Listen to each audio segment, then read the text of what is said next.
The lights are off and away they go. Extremely loose. He's managed to hold on and they get. He missed the pit complete. That is crazy stuff. Side Freitas is on the grass on the infield before. He slides through. He tags Richard Eck.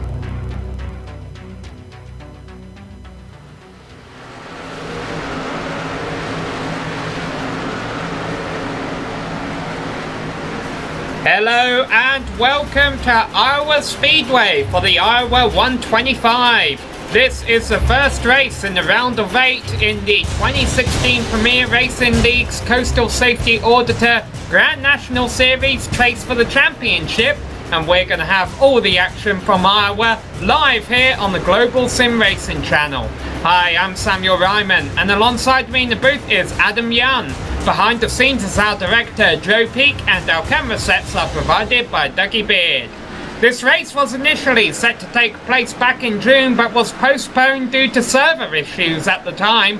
The points have been reset for the round of 8, and there are no complaints for these drivers coming here, Adam, as Iowa is a popular track.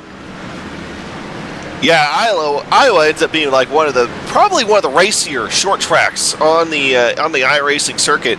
It's about 7/8 of a mile long. Banking's a little bit progressive, 12 to 14 degrees, but you notice it. I mean, you definitely you're going to see multiple lines here today, especially with these Grand National cars being so momentum dependent.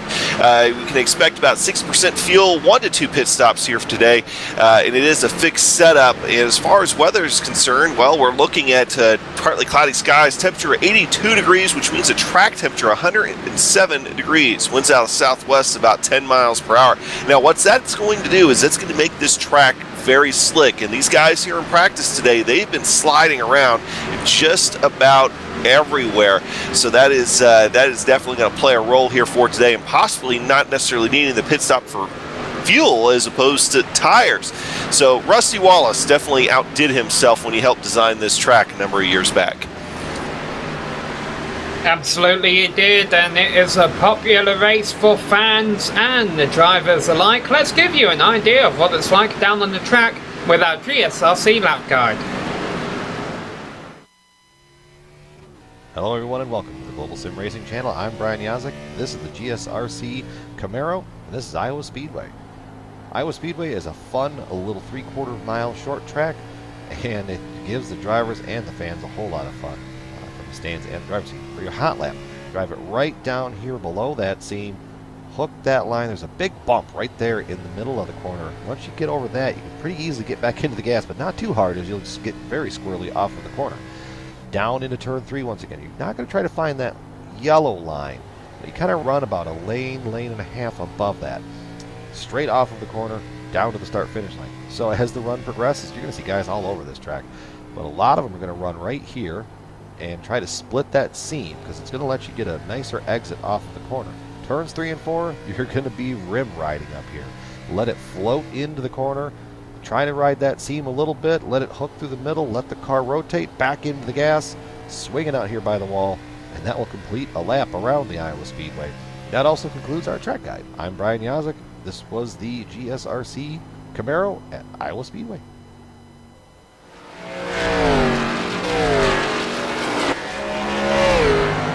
Well, the drivers are just finishing up a 2-hour-long practice session here on the slick Iowa Speedway, and you still see some cars coming to grips out there, and who can blame them with that high track temperature that I think we've already mentioned a few times here. So let's talk, enough about the track, let's talk about the drivers. We mentioned this is the start of the round of 8 in the chase for the championship.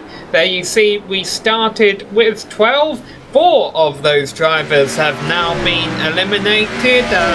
Drivers not moving on were Don Brunkle Jr., Woodrow Mahan, Paul Pepper and Jody Green. So we are down to just 8 drivers, and there you see at the top of your screen the 3 races in the round of 8, Iowa, 5 Flags and Texas, and then they go to the round of 4, Phoenix, Homestead and Atlanta. Whoever has the most amount of points at the end of a race at Atlanta wins the championship.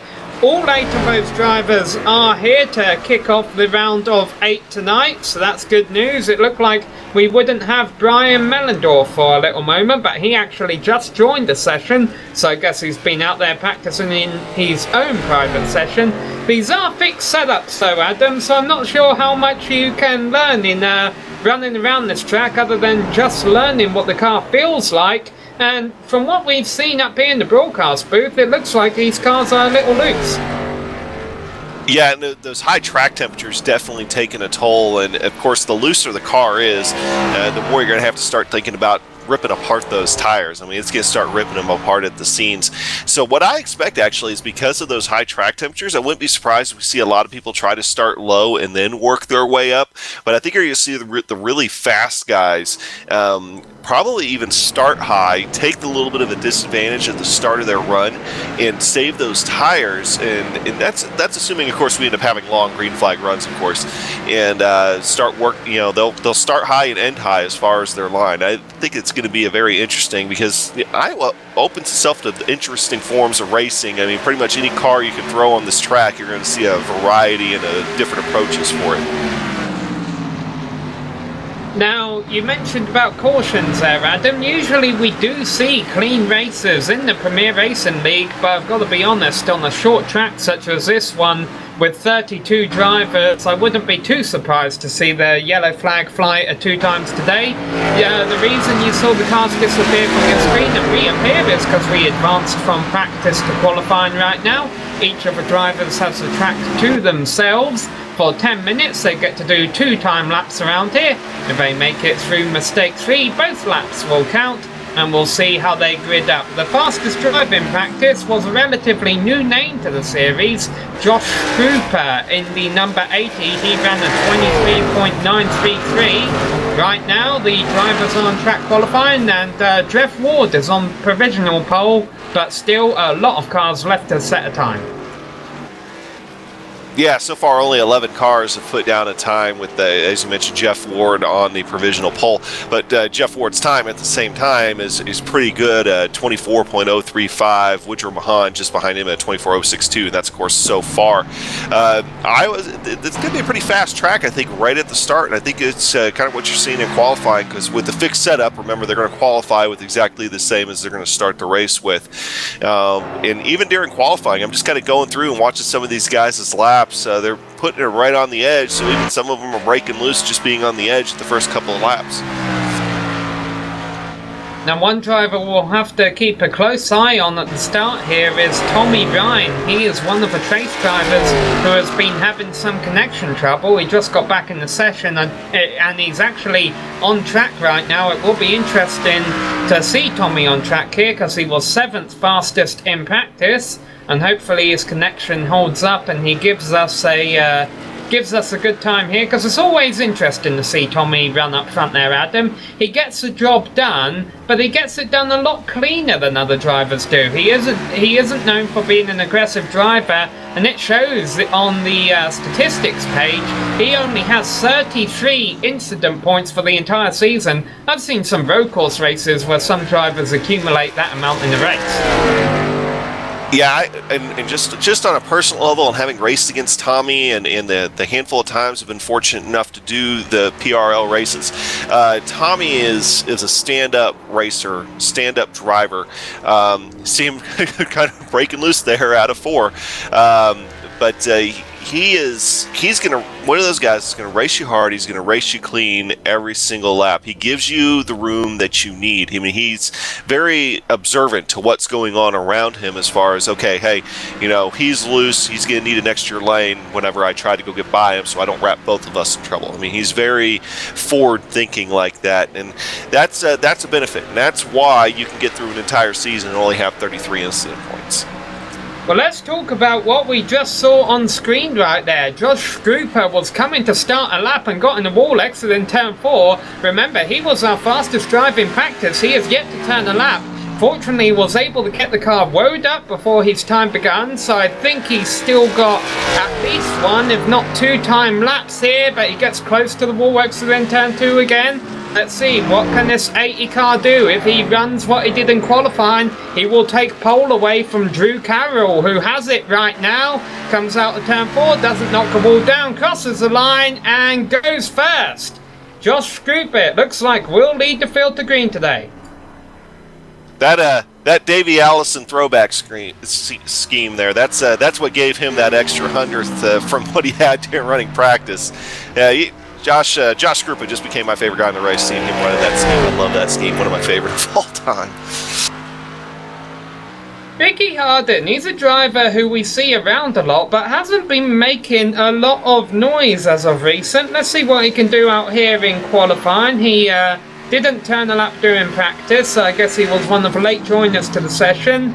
And I guess it's showing a little bit in his qualifying time here. He's going to have his work cut out for him in the race. But 125 laps, Adam, there's a lot that can happen in that time. Absolutely, and Ricky Hart's one of those guys too that usually manages to bring home a clean race car. And as you know, in short track racing, half the time that's half the battle. So as long as he's able to keep all fenders on the car, you never know what's going to happen here at the end of these things. All right, well, the track is quiet. We still have 5 minutes of qualifying left. 24 of the drivers, of the 32 drivers in the session, have turned a time.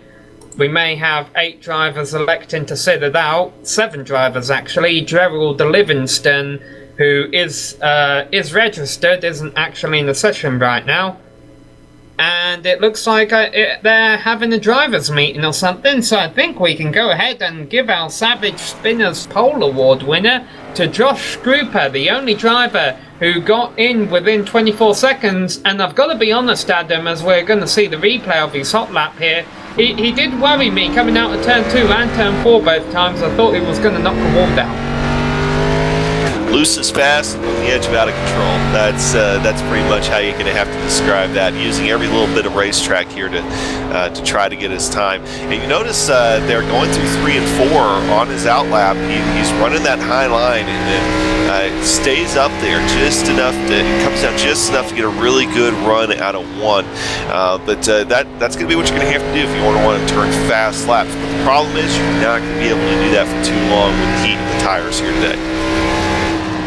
You see just how quick that wall comes up on turn 2, and we saw that being an issue in practice.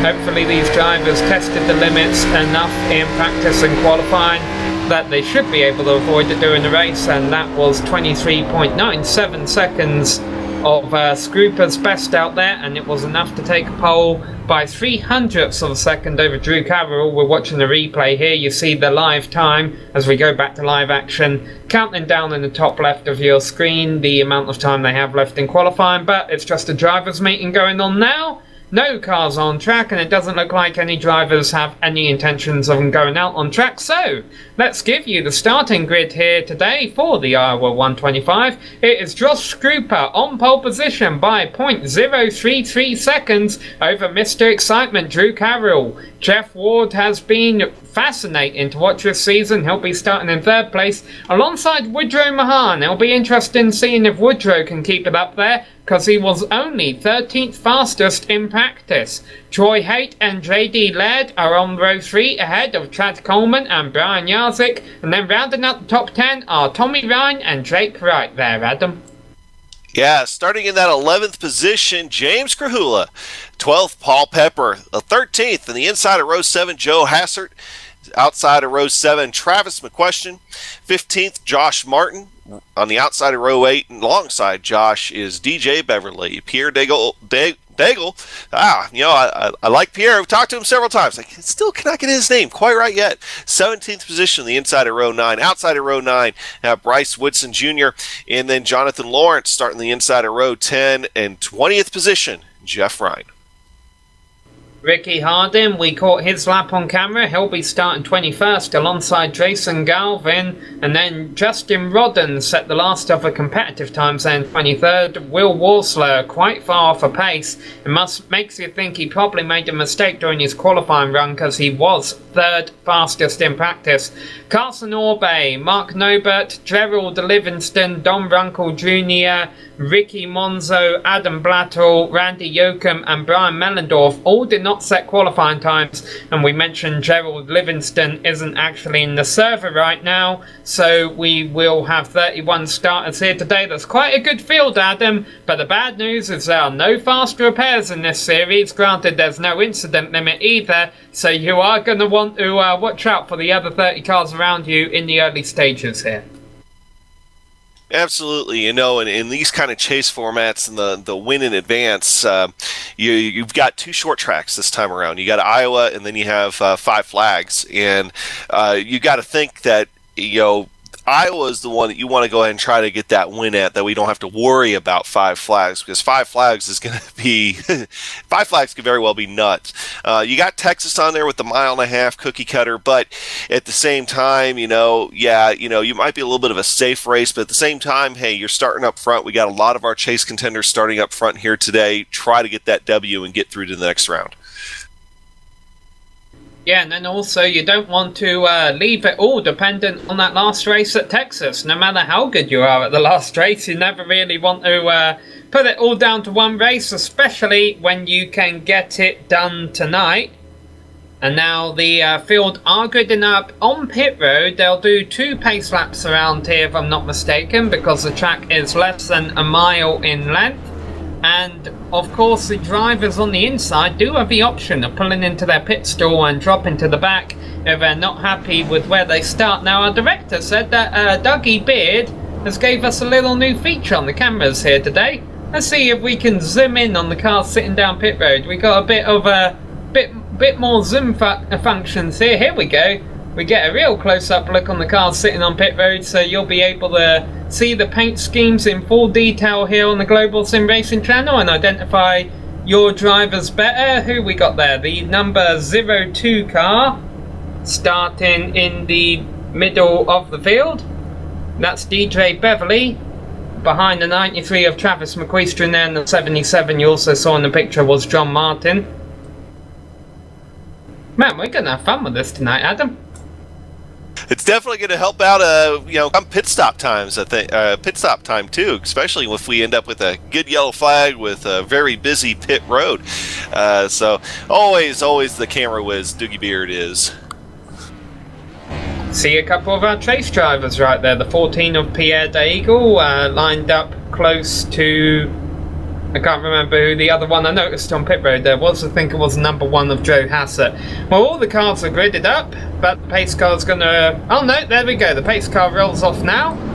So I think we're gonna do 2 pace laps around the 7/8 mile speedway before we go racing. And Josh Scruper and Drew Carroll on the front row. Now, on iRacing, the pole sitter has to start on the inside here, Adam. Is that gonna hurt or help Josh on this opening lap? Well, we saw how fast he's able to get on the inside line here for his pole run. If he is able to turn a lap even close to that, I think here at the start of the race, he's going to be able to get well out in front and be able to choose what line he wants from there on out. So no, I don't think it's going to be a disadvantage for him here. Alright, so pace car stays out and we go by pit road. 1 more lap before we go racing. When they come back down the front straight next time by, they will be under full power. The kickoff around the 8, and Brian Mellendorf is coming into the pits. No, he's dropped back there on the apron, so, and now he's taking the toe into the pits. No, he just disappeared. Okay, I'm wondering if he's having a bit of connection issues and he elected to drop to the back then to not cause any trouble at the start. It's always a nice common courtesy when people are able to do that. Of course, blinking, sometimes it's one of those things that you can't really help. It's a connection issue, whether it be your end or some other end between you and iRacing. So, common courtesy. That'll win you points from your competitors.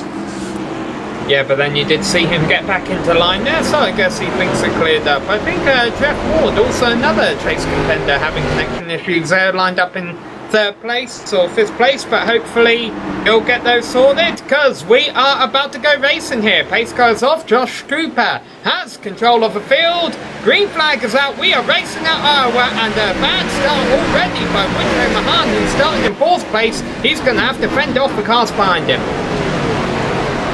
Yeah, Josh Scrupa taking that low line, and he is going to run Drew Carroll right up to the wall. And that kind of hurt Josh Scrupa's lap a little bit, and he's going to be able to almost swing out front. Oh, he's going to need to give Drew Carroll a little bit of room. No. And Drew Carroll has to get that to take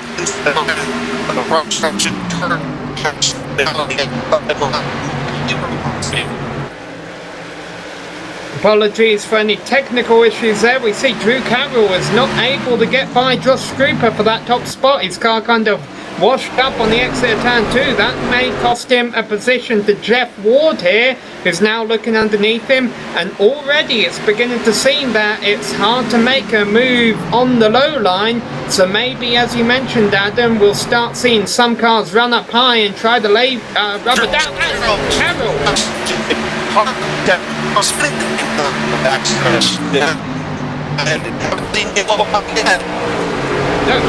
No caution. Drew Carroll, we saw him spinning there, and now Josh Scroop, our race leader, has been involved in something. He's dropping back down the order. Jeff Ward has now inherited the lead. We'll get a replay, and of what's going on here. The green flag is still out. Drew Carroll spins off of turn 2, and then someone else joined him down there. Not entirely sure. The 15, Ricky Harden, he was able to save it, but then something happened to Scroop up in 3 and 4, and he dropped far back, and now Jeff Ward has inherited the race lead ahead of Woodrow Mahan, JD Laird. They run nose to bumper 1, 2, 3 as we go back to live action here. Brian Young and Woodrow Mahan in trouble from third place, saves it, but from second place rather, saves it, but it's going to cost him a bunch of positions here, Adam. Yeah, this might end up being one of those races where it seems like all the chase drivers are going to want to have problems right off the bat. So this is definitely turning out to be very interesting very quickly. So Josh Scroop is in the pits, getting some repairs to his car because we definitely saw a bit of damage on him. But Scrooper, meanwhile, is the only driver who's dropped off of a lead lap, and he's quite new to the series, so no chase or championship implications there. All of our 8 chase drivers are still in the race, still on the lead lap. Some of them already having better days than others, most notably Jeff Ward up front. Meanwhile, Josh Scrupa is still in the pits, and now yellow flag has come out. Mark Nobert has spun. He's parked there on the apron and gets going again. Not much damage, but enough to bring out the yellow.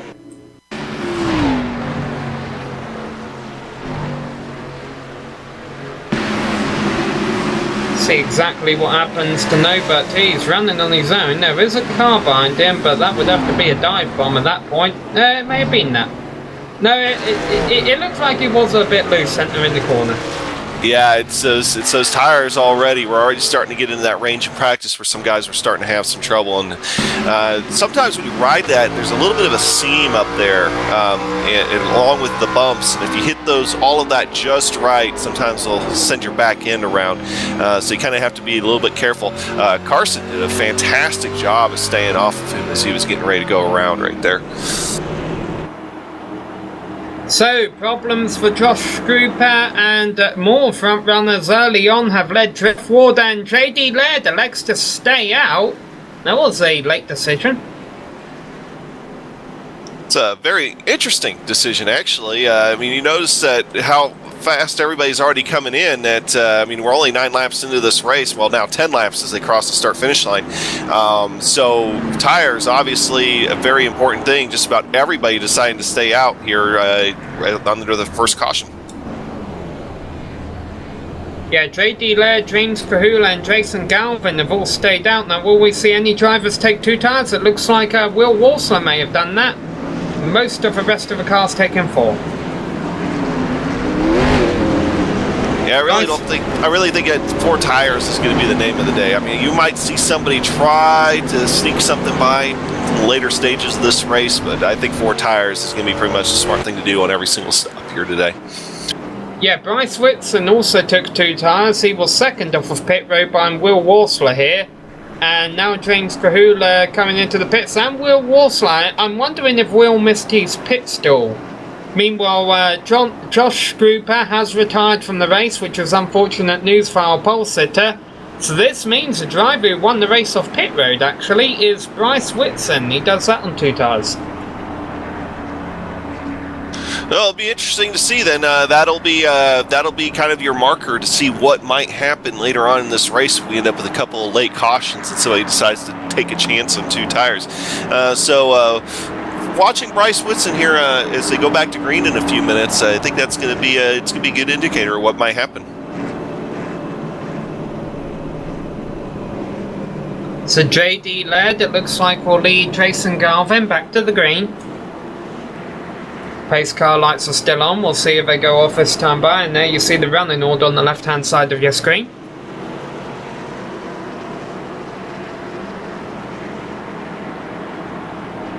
Yes, Grouper's retirement, we're being told he lost the internet connection. Don't know if that may have had anything to do with what happened up in turn 3 when he was leading the race that caused him to drop back, and at that moment handed the lead over to Jeff Ward, as we do have another lap of caution here. And you'll hear us mention Ward a few times today. Yes, he is one of 8 drivers tied on points in the chase for the championship round of 8 right now.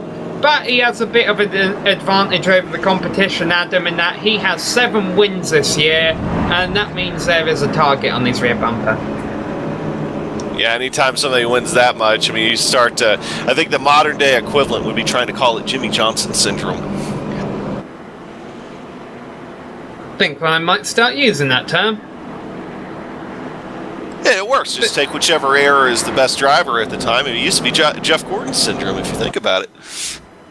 Yeah, you see, he is having some connection issues, though. We documented that at the start of the race. He's blinking in and out every now and then. Meanwhile, the pace car lights up, expected to go off after this lap. It has been a rather long caution, actually. The yellow flew on lap 7, and now they're going to go back racing at the completion of lap 13. And there you see, even the leaders are getting a bit tired of that Ford Mustang pace car leading them around. Yeah, speaking of Ford Mustang, where are they? Look at all your front riders right now, all Camaros. Brian Yazik as the first Ford back there in 6th position.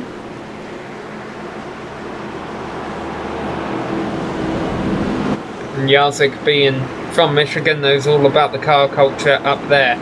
Alright, well, I'll tell you about the Ford Mustang that's up front. He's about to make a hard left turn into the pits. That means JD Laird will have control of the field.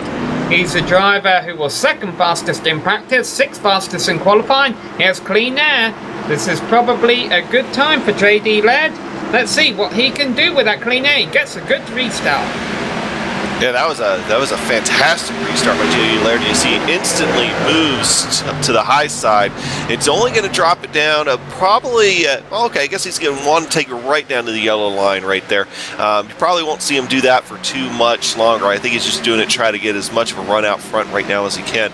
But you're already starting to see a little bit of a mix-up going behind him. Cars just about everywhere, just based on the different tire strategies that happen there under those first round of pit stops.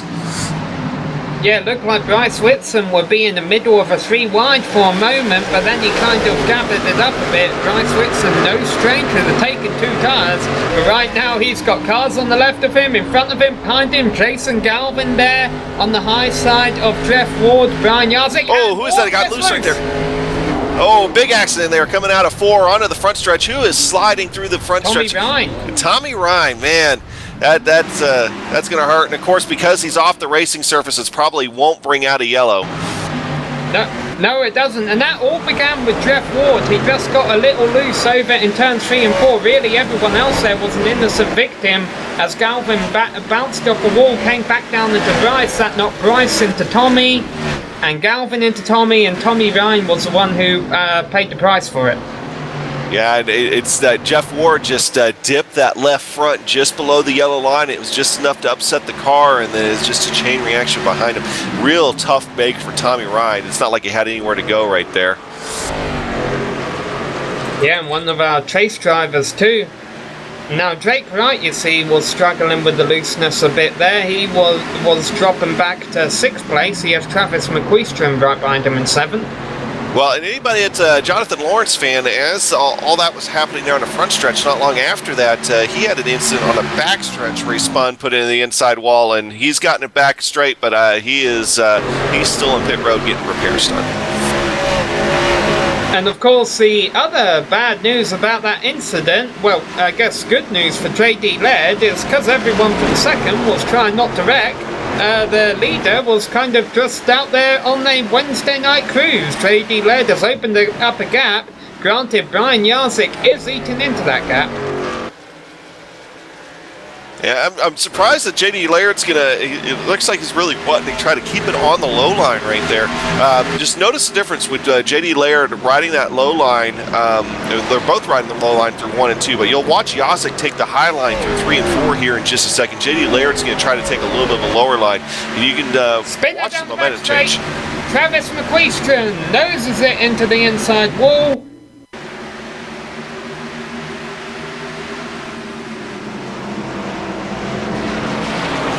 Can't recall if I mentioned earlier that Travis was a trace driver. That's incorrect, he's not, but let's see, battling with Woodrow Mahan here. And was that the air there, Adam? He just didn't have the air. I don't know if it was the air. I think it was more the tires breaking loose there just on the outside of 2. Thankfully, it wasn't very hard contact into that inside wall.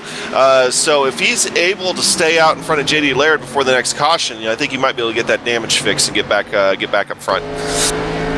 Yes, much drama as we've seen under this green flag run. The 29 cars are all still on the lead lap and not too badly beat up.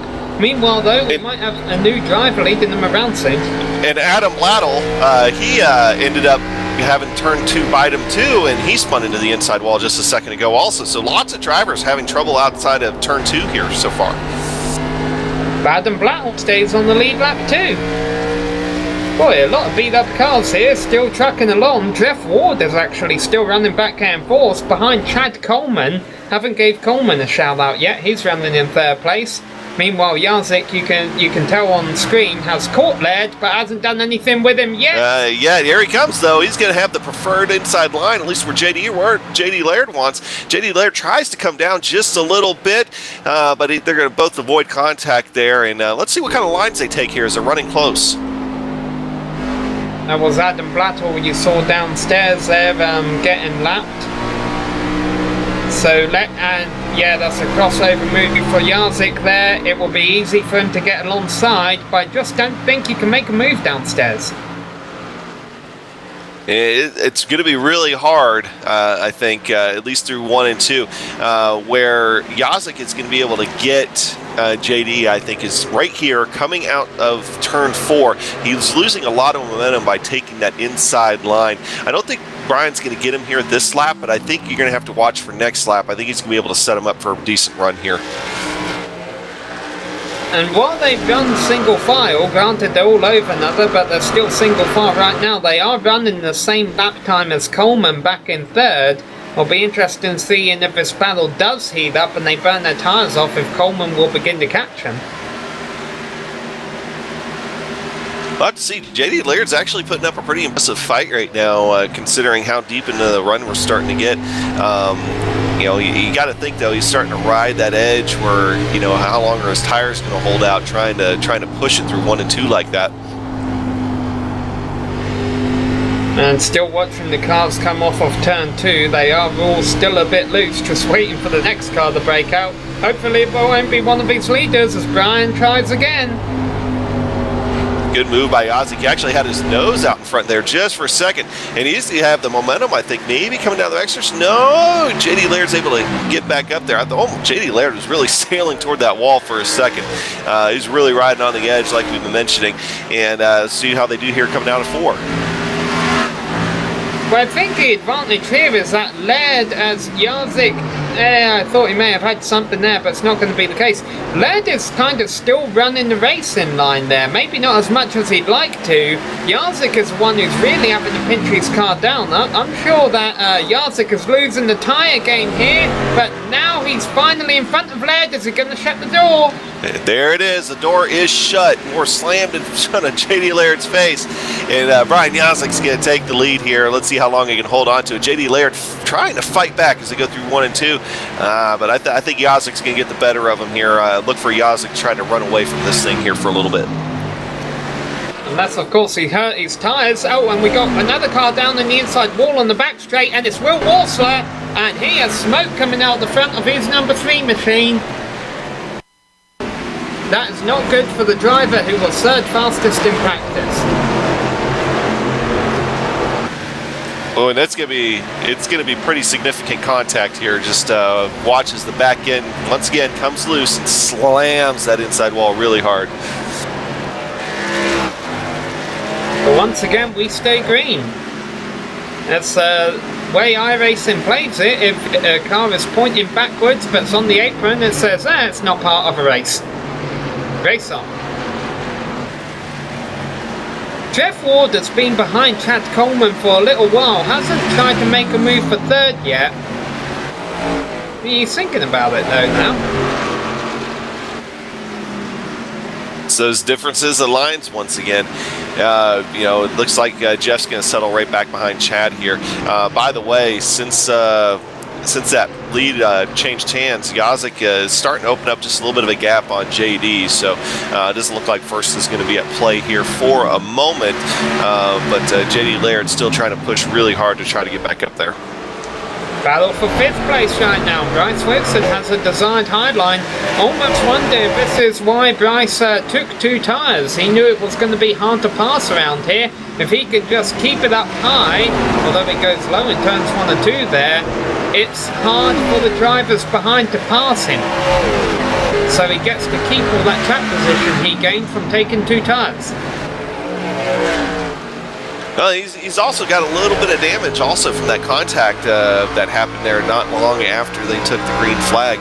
The scary thing about it is, maybe not scary, but is that maybe that damage might actually help him just a touch, as far as slowing him down a little bit through the corner and being able to take just that little bit of tire wear out of the equation.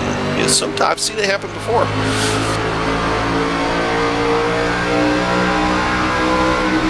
Field continues to circulate, less than 100 laps to go now. You see it in the top left of your screen there. We are at lap 36 of 125. And these drivers still in the middle of a fuel, and there's a car there stopped on the back straight, and that is Jonathan Lawrence, who is already multiple laps down. He gets going again. Yeah, just watching it, and once again, turn 2 kind of bites him a little bit. He just kind of overcorrected, and that's what spun the car around. It's the second journey into the inside wall.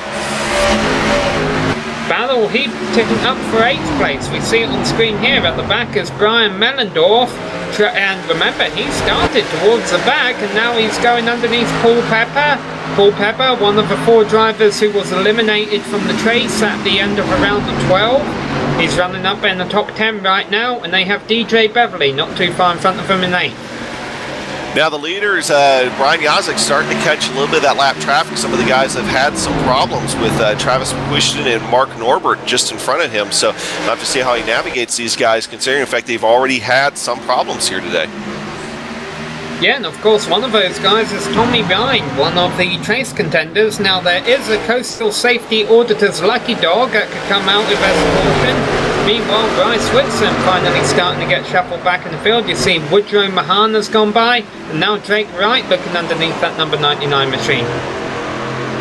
I will admit, though, those 2 tires held on a little bit longer than what I thought, so I could have been wrong about the possibility of that maybe being an end-of-the-race type of strategy, especially if somebody's trying to come up from, say, 10th. I just have to keep an eye on that if we have a late race caution. Oh, I think Wright shut the door on Bryce there, and Bryce had to back out, and that caused DJ Beverly to have to go on the low side of him just to avoid running into him, and Beverly's easily going to get that position from Bryce. As I say that, Bryce pulls back up alongside him. Yazik's in an interesting situation here. He had Norbert and McQuiston running side by side there for a second, right in front of him, and really kind of slowed him up. But Yazik has now passed Norbert, and now they got his eyes set on Travis McQuiston to try to put Travis a lap down. Fortunately, Brian still has a bit of a gap over JD Laird, and Coleman still continues to hold on to 3rd in front of Jeff Ward, and I think that's an option there by Ward, kind of just standing back. Meanwhile, I'll give you an update on Will Walsler. He has retired from the race. And here goes Yazik again by more of that lap traffic. Yeah, and I've been watching some of the cars that are up ahead of these guys. One of which is Jason Galvin, but just a second ago, Tommy Ryan was in that position. Tommy is really, I think, starting to feel the heat and is really kind of trying to put on the afterburners here the last little bit, because I think he knows a fight to try to stay on the lead lap is coming for him. Bryce Whitson, you see there, running in the top 10. He has had enough of trying to hold on to that car. He pits, and he will be able to make it onto the end on one more stop. But, boy, he'll be lucky if he doesn't go 2 laps down, I wonder. No, he'll only be 1.5 laps down. Jarzik is coming out of 4 right now as Bryce is rejoining the track. So, Bryce will be hoping for a quick caution. And Travis McQuishy got stuck on the outside of J.D. Laird just a second ago, really slowed him up, and that's going to put Chad Coleman on the back bumper of J.D. Laird, and of course you got Jeff Ward right there too, so we got a battle for second starting to heat up here. Absolutely we do, and I'll correct myself about Bryce. Of course, he also wouldn't mind no cautions at all for the rest of the race, but the way these guys are racing, that could change that, as Jeff Ward is now looking underneath Coleman for third.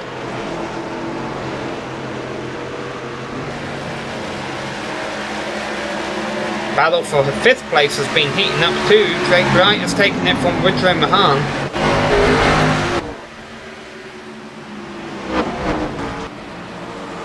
He's got Brian Mellendorf, DJ Beverly and Paul Pepper almost making it 3 wide. As they come off of turn 4 there, and now we have another taker into the pits, James Kahula. Well, James is no stranger to a little bit of strategy, so we'll have to see how that ends up playing out for him. Maybe they know something here. Maybe you're right. Maybe they're going to try to just do this thing on one more stop if they think it might go green.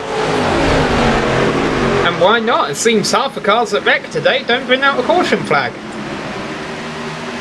Yeah, Iowa has just enough banking to be that kind of self-cleaning type of track where everything kind of goes to the inside. And with the wide apron, things don't bounce back up onto the racing surface very often. So that's part of the reason why you might not see a lot of cautions for the type of spins that we're seeing. So Jeff Ward, you see there, is holding on to third ahead of Chad Coleman right now as they rotate a position through traffic. They are following J.D. Laird in second position. All this going on about 1.5 seconds back of race leader Brian Jarzik. Yeah, don't forget though that while we've been watching everything here, Jeff Ward and Chad Coleman, I think, have been some of the fastest cars on the racetrack here as of late. So if they can get around JD, we'll have to see how long it takes them to catch Jarzik. The battle for 6 is really heating up again. DJ Beverly now leads the pack. Woodrow Mahan, Paul Pepper and Brian Mellendorf going 3 wide coming out turn 2. The cars have had enough trouble coming out about 1 wide tonight. Yeah, that's only going to get even more trickier here as the run goes along. To tell you the truth, I'm surprised we haven't seen more people actually break a little bit loose there on the outside of 2. And eventually what you're going to see is it kind of shift. I think possibly the outside of 4 starting to become a little bit more of a problem as well. So that's going to be something to watch here, especially as these tires start to age. I think we went to green about probably about 40 laps or so ago, getting close to 40 laps anyway. So these tires are begging for mercy at this point. Jeff Ward has just taken second position from J.D. Laird, and I almost wonder if there's a bit of tyres coming into play here, Adam. We saw at the start of a run, Ward was kind of just hanging on the rear bumper of Coleman, never made a move on him. I almost wonder if now his tyres are a bit less worn than those of his competitors. Can he begin to run Brian down? I think he's going to have a chance, and Tommy Ryan now going a lap down to your leader Brian Jarzik after his early trouble, so another chase contender a lap down. I'm sorry, we almost had an incident out of 4 as a huge pack of cars was getting by a huge pack of lap cars. But they all made it through. I almost wonder if this means Tommy will come into the pits soon to see if he can leapfrog his way back onto the lead lap once all the pit stops have cycled through. And I think that'd be a sound strategy, but I don't know if you'd necessarily see him do that right away. I think you'd see him maybe if another lap car if Brian passes another lap car and he loses that lucky dog position, I think that'll be when you see him maybe start to think about that a little bit more. But while he's in that lucky dog position, I think he's going to stay right where he's at just in case a caution comes out. And he's going to be in that lucky dog position for a while, even though the leader, Brian Jarzik, has been putting a lot of lap cars down. The last car on the lead lap, Justin Rodden, who actually just got in the wall exit in turn 4, is, well, let's look at it on the interval on your screen there. He is 9 seconds ahead of Tommy Ryan. Well, Tommy Ryan is basically where the race leader is, so there is a lot of track between race leader Brian Jarzik and the guy on the tail end of the lead lap, Justin Rodden. Honestly, Justin Rodden is Tommy Ryan is his biggest fan right now. Yeah, pretty much. And of course, second, third now catching Tommy Ryan there. Second in the lap car that's behind Jeff Ward. It's Jeff Ryan. He did just come out of the pits. And this is going to be where you're going to start to notice some of these lap cars have been pitting. They're going to be wanting through. These guys are probably going to be running over a second faster than what the leaders in the cars that haven't come in yet have been. So once again, another one of those things that can really kind of mingle things up here. Those two Ryans there, Tommy and Jeff, are related right now though, even though they're on track together. Well, actually, I was about to say they're not battling for position. No, they're not, but neither of them are on the lead lap. Tommy just 1 lap down, Jeff a couple laps down now, having just made that stop. The battle continues to be around 8th position, and once again Bryce Whitson is involved in it. But that's because he's lapped down trying to make most of those clean tyres and break through this pack that he had been racing for position not too long ago.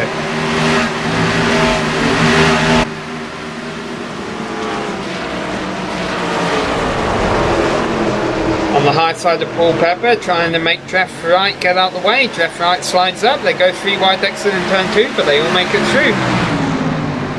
A little bit of a gaggle of cars there running from about 5th on back. Meanwhile, of course, first, second is really kind of spread out. Tommy Ryan continues to slip further back, with Chad Coleman now trying to get around him. Travis McQuistion is back there now as well. Travis McQuistion is going to start falling back into the clutches of these guys here. So that'll be interesting to watch, especially as DJ and Bryce Whitson try to get around him. As Bryce Whitson makes a great move on DJ Beverly. Of course, Bryce had pitted just a little while ago, so you can see how much faster those newer tires are than those older tires. And you saw almost a 4 wide scenario in the out of the rear view there, and now they're all single file, which I think is good news. I know this track is wide, but I don't know how long you can play with 4 wide scenarios around the short track. JD Laird into the pits. And this is probably when we expect to start seeing everyone come into the pits now, Adam. I think you have to. Once one of the first cars there up front comes in, now everybody else is going to have to start to come in, because the longer you wait, you're starting to lose that second and a half a lap as long as you're out there after they come in. JD Laird, I think he may have overshot his pit stall a tiny bit. Now, that'll probably cost him a couple of times. These guys still going at it as Joe Hassett comes into the pits. That's Drake Wright on the high side, Paul Pepper running the pink car for Breast Cancer Awareness Month, and that's Krahula getting on the apron. The reason Krahula is trying to make a move is because he is on those newer tyres, being one of the early pitters. JD Laird having an adventure coming off pit road. Somebody's in the inside wall again. Hold on 1 second. It is Mark Norbert. And Krahula has put it in the wall. Yeah, that was Mark Norbert who was wrecked on the back straight. Krahula wrecks coming out of turn 4, and that brings out the caution. Troy Haight came into the pits right when the caution flew. We might want to keep an eye on Troy Haight. Oh, I think Krahula may have got a bit of help from behind. It's that hospital wobble that got him there coming out of 4. It kind of wobbled a little bit, and then he overcorrected and shot him up in the inside of some cars. And his car is definitely crabbing a little bit as he's coming around here. And Brian Mellendorf, a driver you see taking the hit there, he has also had to come into the pits for repairs. So Krahula and Mellendorf, two of the Trace contenders involved in the wreck, brings out this caution. Yeah, before too long here, it's going to be easier to note which Chase contender hasn't been involved in some sort of problem here today. Here come all the leaders into the pits. Yarzik leading Ward, Coleman, Beverly and Wright.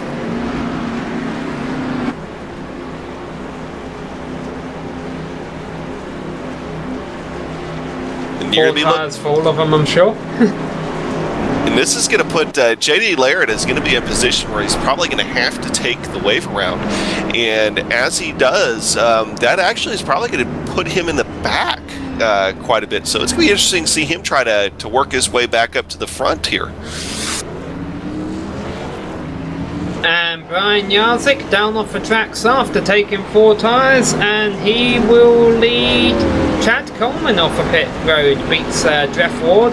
Well, of course, it looks like they are actually still leading this race. So the drivers, in fact, this is interesting. We have Bryce Whitson coming into the pits. So that'll keep him a lap down. We have a lot of cars, I think, who pitted during the last green flag run, still elected to pit. So that won't help them get back on the lead lap.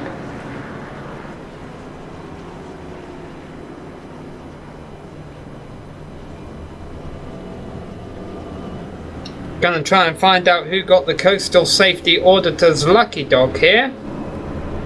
It's always interesting to try to find that out when the caution comes out in the middle of a pit cycle, that's for sure. Yes, Tommy Ryan. Tommy Ryan, we've been talking about our one of our Trace contenders who went a lap down and he was electing just to stay behind the leaders. He will get our Coastal Safety Auditor's lucky dog. So there's Brutus celebrating Tommy Ryan's achievement here, which has definitely got him one of our Trace drivers back into this race, while 2 of our Trace drivers, James Krahula and Brian Mellendorf, are, I wouldn't say out of a race, but out of contention for the win, that's for sure. Yeah, and expect Tommy Ryan here to sit on pit road for as long as he can, but the pace car is coming out of 4 now. He's going to try to get as much of that front end damage repaired as possible. Iowa, even though it's only 7 1/8 mile, it's technically a short track. You are going fast enough here that you definitely want to try to have as much clean aero as possible. And Krahula drops another lap down. I guess he does have all that crabbing action going on his machine. Mellendorf and Krahula both still in the pits. You've been talking about our Trace drivers hitting issues out there as Tommy Ryan comes into the pits again, because of course he's going to restart at the tail end of the leaders.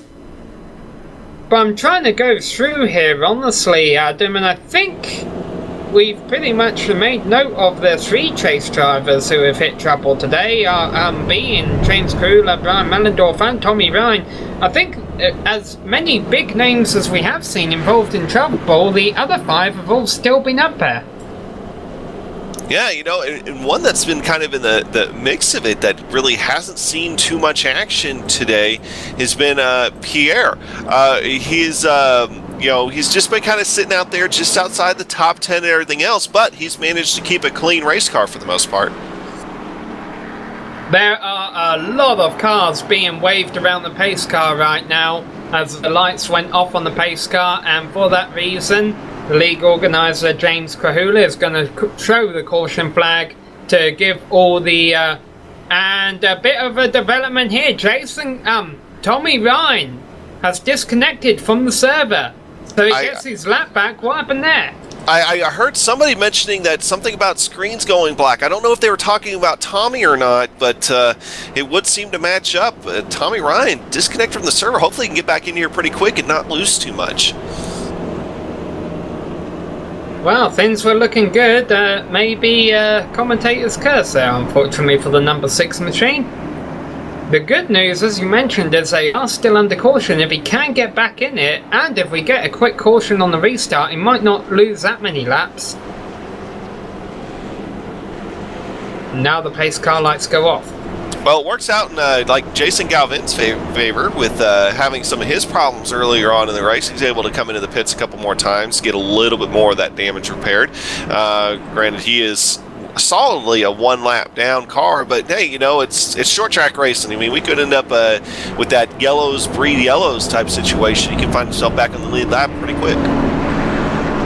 I actually think we will, Adam, because it's been a long time since all of these drivers were on fresh tyres, and we saw, I think, a lot more people hitting down that turn 2 wall at the start of a run as opposed to the end of a run. Fingers crossed that we won't see a quick caution, but there might be a few drivers who benefit out of it if we do, especially all of those cars that just took the wave around. Brian Jarzyk has control of the field for the restart. Starting to his outside is Chad Coleman. Ford Mustang pace car is off. We have 55 laps left to go. Jarzyk leads him away. Jarzyk gets a really good start. He's going to have the preference of whatever line he wants here as he goes through probably the entirety of the first lap. He is that much further out ahead than Chad Coleman. Chad Coleman back there, he's got a decent gap between him and Jeff Ward. Jeff Ward, though, has DJ Beverly on his back bumper. And as Chad Coleman's going to have some contention here, not a wide enough gap to keep Jeff Ward from at least taking a look at the inside of him.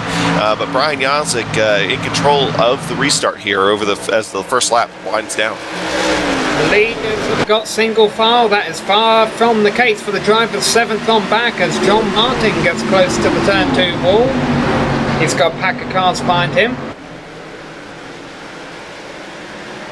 I think Brian's kind of learned a little bit from that real long stint there. He's definitely taken the high line through 3 and 4, right up there against the wall, almost into the marbles. And of course, with the marbles being what they are nowadays, you have to take a little bit of care with that you don't pick up too much junk on your tires, especially when they're just now coming back up to temperature and stuff. But his lap times are pretty good. They're running right about even between him and Chad Coleman. Right now, with the wave arounds, we only have 16 cars on the lead lap. We have 6 more trapped a lap down and a couple more almost there. Yeah, that was very close. Bryce Whitson did make contact there with Ricky Monzo, and I think Ricky Monzo got brushed the wall a little bit after that too, but that could have gotten hairy in a hurry. Fortunately, it didn't. They all kept their cars pointed in the right direction for now. Meanwhile, I'll give you an update on our driver who started 2nd, Drew Carroll. He hit trouble early. He has now retired from the race. Couple of cars going slow on the back straight there. Randy Yoakum was slow off of 2. He's losing 9th position to Ricky Hardin. These are drivers we haven't mentioned yet today, Adam, but that's because they weren't a factor until the strategy played out, and their strategy was better than those of their competitors. Yeah, and with a little bit of luck based on when the caution came out when they were on their pit cycle. So that's helped some of these guys get up front, and we'll have to see if they stay up front here. Very clean, with the exception of that one moment there just a second ago, as far as how this restart has been. Not too racy. Oh, Brian Jarzyk in the wall. Brian Jarzyk in the wall coming out of 2. And our leader is slow. Chad Coleman looking underneath him. The front right fender on the 55 is bent in, but he's able to maintain his track position. How will that hurt him in the long run? Well, that'll be an interesting thing to see, and I think Chad Coleman kind of saw what was happening. He was worried about him coming back down off the wall and into his pass, so Chad Coleman didn't take advantage of it, but Brian Jarzyk definitely slowed enough for him to be if he would have kept his foot in throttle. Discretion was the better part of valor there and worked out, but yeah, we're going to have to watch to see how much Jarzyk is hurt by that little bit of wall contact right there. Trouble off of turn 4. Bryce Whitson is involved in it, and a couple other cars. Most of them kept it pointing in the right direction, but I'll tell you about 4 cars were involved. I think Bryce got loose coming off of 4, cut back across the circuit. Yeah, it looked like Randy Yoakum slowed in front of him, and it forced Whitson to take a line he wasn't quite ready for. And when he came back up on the track after breaking loose, he came up in front of some guys, and well, you see the end result. Yeah, and that was Ricky Monzo, the number 40, he got back into. I don't know if he didn't know they were 3 wide here. Now, does our chaser, Pierre Daigle, get through it? Yes, he does, just. But there was one car at the back who wasn't so lucky.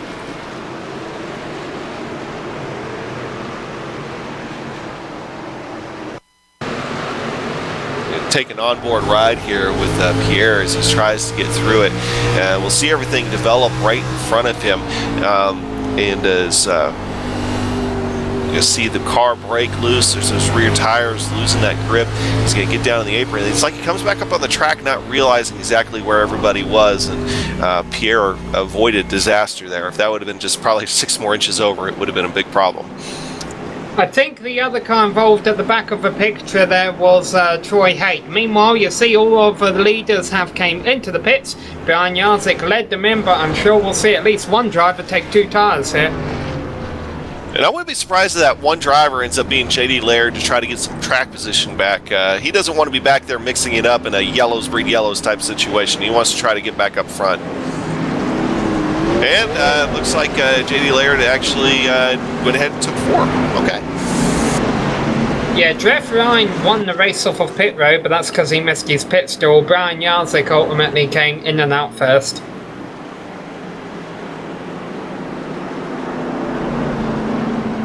Now, who does this give a wave around to? The lucky dog, rather.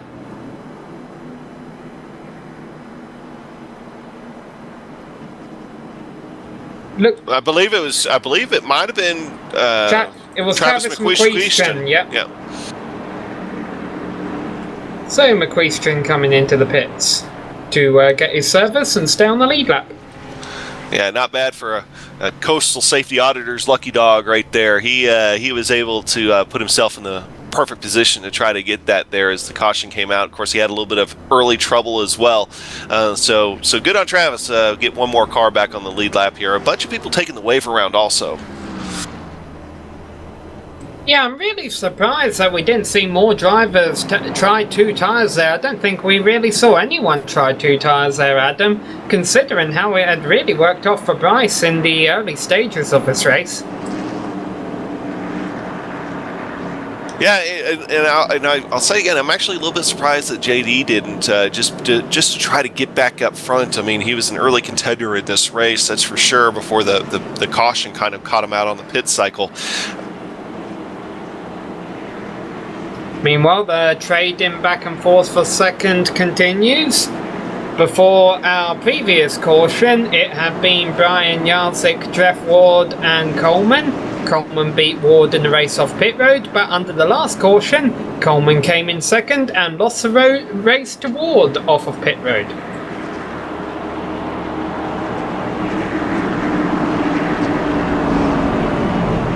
Right now, then the battle is for... Whoa, as Brian Jarzik, did he go back up the back of a lap car there?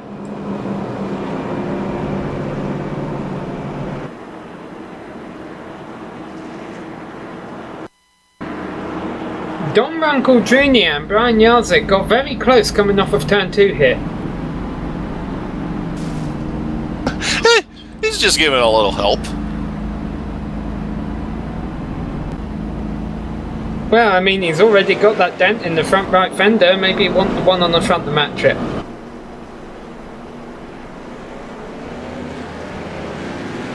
Now, this does mean all of our drivers can now make it to the end on fuel.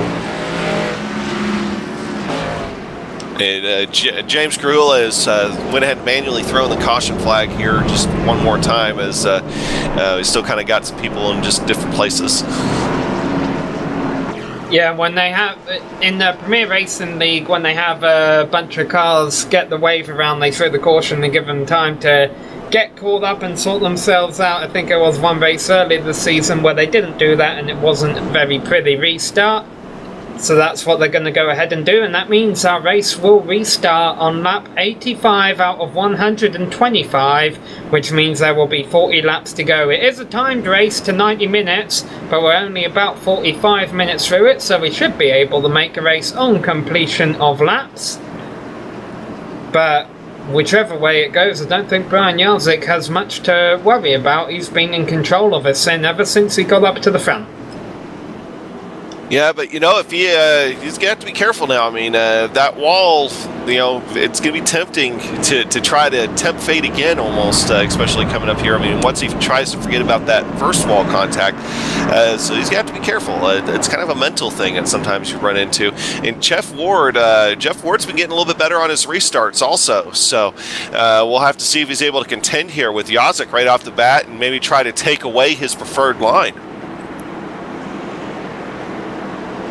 Yazik got a really good restart last time out.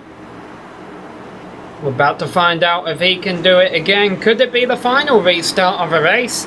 Granted, we'll probably see a few more slip-ups, but that remains to be seen if that will lead to a caution flag or not. Despite all the action today, we've only seen the yellow fly 3 times. Ford Mustang pace car makes a hard left turn. Brian Yazik has control of the field, and he goes really early. There's no really restart zone rule in effect here, so Brian Yazik going to take full advantage of it and lead the race into turn 1. Yeah, as soon as that pace car dives off, you can go. And Brian, probably wisely in this situation, took full advantage of that. Meanwhile, of course, Jeff Ward's having to fight now with Chad Coleman to try to retain that second position. Chad Coleman fighting really hard on the outside, the inside. And right behind him is DJ Beverly is trying to make himself known here in the second half of the race. Yeah, but DJ Beverly remains in 4th place for now. Meanwhile, Drake Wright, we keep mentioning him. As Coleman got close to the wall exit in turn 2 there, and Beverly's going to take a look. Yeah, Chad was able to stay out of the wall, but he got close enough that it kind of made him a little hesitant on the throttle, which gave DJ that little bit of a look there. But Chad Coleman's going to be able to hang on to 3rd here. Tell you what, that damage I think could be hurting Yazik. Ward has really caught up on him in turns 1 and 2. He's looking to the inside in turn 3 and 4. Wondering how much of it is just Yazik not wanting to abuse his tires here right off the bat. We'll have to see, but you could very well be right that that damage is doing him more harm than good right now for sure. But Ward, I mean, we saw him early in the race kind of just conserve his tyres behind Coleman before he made his move. I'm not sure how much he can do that with Yazik here, because otherwise Coleman and Beverly could begin hunting him down. Yeah, but Ward is one of the fastest cars. Oh, somebody's on the apron in the grass, is able to recover. Can't see who that is quite yet. JD led in the number 23 machine. He lost a few positions due to that moment. Yeah, see, there's JD. Of course, JD was an early contender here, running up front. In fact, it was him along with Jeff Ward and Chad Coleman were some of the fastest cars on the track toward the tail end of that really long run we were seeing early on. But now we're kind of inside the length of that really long run. If they do happen to go caution-free here for the rest of the way, all these guys kind of have an idea of what to expect from here on out as far as how their cars are going to behave. So that'll be something. I think that might be kind of what's in maybe Yazik's mind right now, as opposed to even just the damage, but it's also going to be on Jeff Ward's mind. Caution is out. Jason Galvin and Don Runkle Jr. involved in an incident over in turn 3 and 4.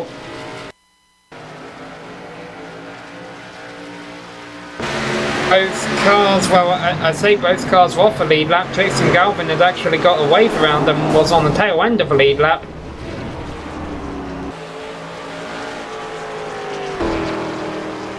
And so you see the incident there. We're going to take a quick break here on the GSRC. We will be back after these messages.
Hello and welcome back to Iowa Speedway for the Iowa 125 here in the Coastal Safety Auditors Grand National Series in the Premier Racing League. We are under our fourth caution of the race as we approach the 100 lap mark, just under 30 laps left to go now, and Chad Coleman now leads the field because he elected not to pit.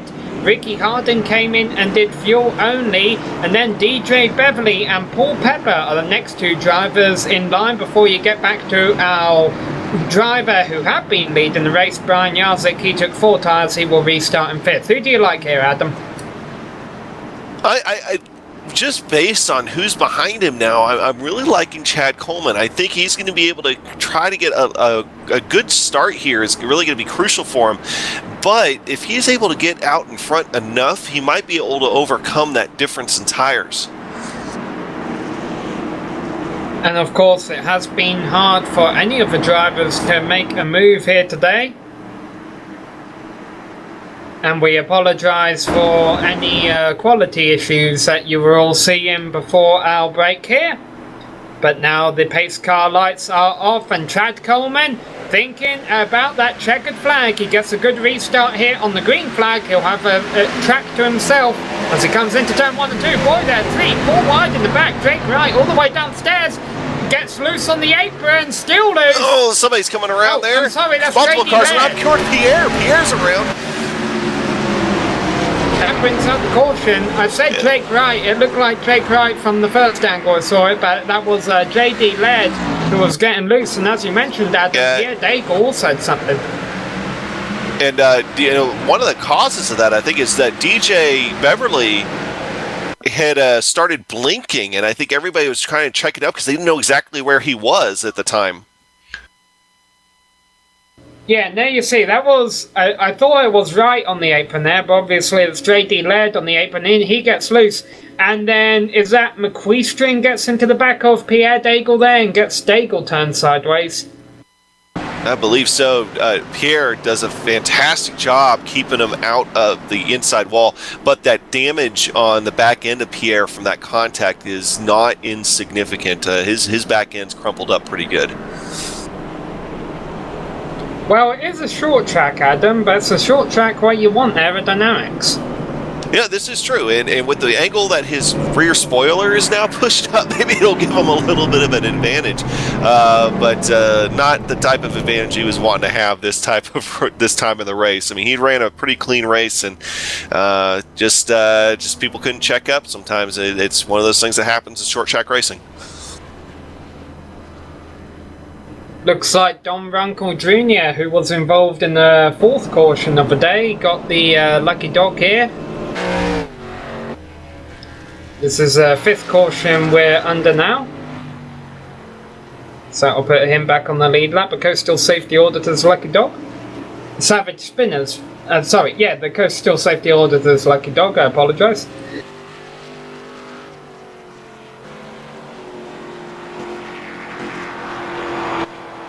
So the Ford Mustang continues to lead the field under caution here. Let's go ahead and give you our advocate through the field, as we are far gone by the halfway point of the race here, entering the closing stages. Real quick, I just want to make a clarification. I don't know if we made it yet. It wasn't Travis McQueestion that got into the back of Pierre. It ended up being Woodrow Mahan was the one that ended up getting in the back. I just don't want to blame Travis for something that he wasn't involved with. All right, here we go. The advocate through the field then. Chad Coleman on old tyres will lead the field back to green. He's been running in the top 5 all night long. You can't say that about Ricky Hardin. You can say he's on old tyres, but you can't say he's been up in the top 5 all race long, although he's up there when it counts. Paul Pepper racing in a pink car for breast cancer awareness. He is currently running in 3rd place. And DJ Beverly, his connection issues seem to have cleared up there a little bit. He will restart from 4th position. Brian Jarzik has led a lot of this race, but he's not leading right now. He's back here in 5th ahead of Jeff Ward. If everyone went and did the safe strategy and took 4 tyres, Brian Jarzik and Jeff Ward would be running 1-2, but they didn't. So Brian Jarzik and Jeff Ward are back here running 5-6 ahead of Drake Wright. Jake Wright, who I mistakenly called the lost control in turns 1 and 2. That is not the case, although he hasn't really had a race up front today. Usually that's where we're used to seeing him, but he has been hanging around the top 10. Woodrow Mahan, as Adam just clarified, he was a driver who got a little piece of that incident on the restart there. It has dented in his left front fender just a tiny bit, not much though. John Martin, really haven't gave him a shout out today. He's been running in the middle of the field. He is now up there in 9th place. And then rounding out the top 10 is a driver who was lapped down earlier on in this race, Jeff Ryan. He has rallied back up there into 10th position. Yeah, one thing to notice about John Martin, even though we haven't talked about him too much, he has all 4 fenders on that car, and they are clean. Running in 11th right now, Randy Yoakum. 12th, Joe Hassert. 13th, Travis McQuiston. In 14th position, Ricky Monzo. He's been able to kind of get back up there. He usually also took advantage of one of the lucky dogs earlier on in the race. Carson Obb, he ended up, he had a nice avoidance earlier on to stay out of trouble. He still has all 4 fenders in his car. And running in 16th right now, Adam Blattle. 17th, Bryce Whitson. He's had a few problems here. 18th, JD Laird. He was involved in this latest caution, but he was an early front runner. Pierre Daigle has been kind of running up front, well, at least in the top 10, the tail end of the top 10 for most of the day until his latest problem. And we've got Mark Nobert, Brian Mellendorf, Jonathan Lawrence, James Krahula, Don Runkle, and Jason Galvin to round out the field. Yeah, 19 cars still on the lead lap. Chad Coleman leads them back to the green flag here with 22 laps left to go. Ricky Hardin was on the high side. Let's not forget these drivers have old tyres on their car, but they quickly get single file in turns 1 and 2, side by side for 3rd place until Paul Pepper has DJ Beverly cleared down the back straight. Brian Jarzik on those 4 fresh Goodyears. What can he do here? Yeah, the key for him is going to be having to try to get through all of this with now Ricky Hart taking a nice long look at the inside of Chad Coleman. Chad Coleman's able to get in front of him by the time they get to turn 1, but they are almost 3 wide back there for 2nd. And you can see, even on those new tyres, Brian Jarzik just can't get by these cars right now, although I think Paul Pepper is trapped downstairs in the lane he doesn't want to be in. Maybe Jarzik can take 4th place from him here, but the caution is flying. We have Carson Orbe, yeah. And Brian Mellendorf again, one of our chase drivers involved in trouble earlier on. Trying to get back up through the field, he's entering the smoking again. And Carson Obb, his problem started way back between 1 and 2. Adam Blattle came down the track, got into the side of him, sent Carson loose, and then as Carson was coming back on the track, he ended up Mellendorf came down, and that's what started the big track that triggered the yellow. Got to have a feeling this late on in the race there shouldn't be any of our leaders coming into the pits. They got one more lap before pit road opens as we get a replay there. Brian Mellendorf just trying to salvage some points. That definitely won't help him. And another driver smoking away from that incident. I think that was James Krahula, another one of our chase contenders who was involved in an incident earlier on in the race. He's in pit road with lots of smoke pouring out of his number 24 machine.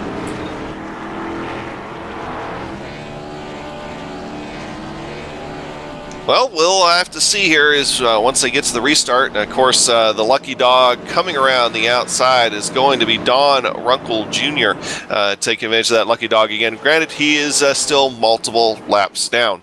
But Chad Coleman here, he's going to have to get another good start. And Ricky Hardin was actually able to hold his own on the last one. So it'll be kind of interesting to see here what happens again.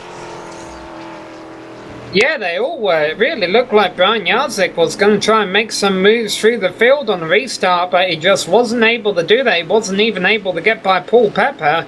Honestly, the caution came out at the perfect time for Paul Pepper because it looked like he had gotten stuck down on the low side and was going to drop back. Unfortunately for Paul, he was one of the 4 drivers, as we mentioned, the other 3 being Don Runkle Jr., Woodrow Mahan and Jody Green, who were all knocked out of the chase for the championship in the elimination round of 12. So Paul Pepper's really just here racing for the win right now.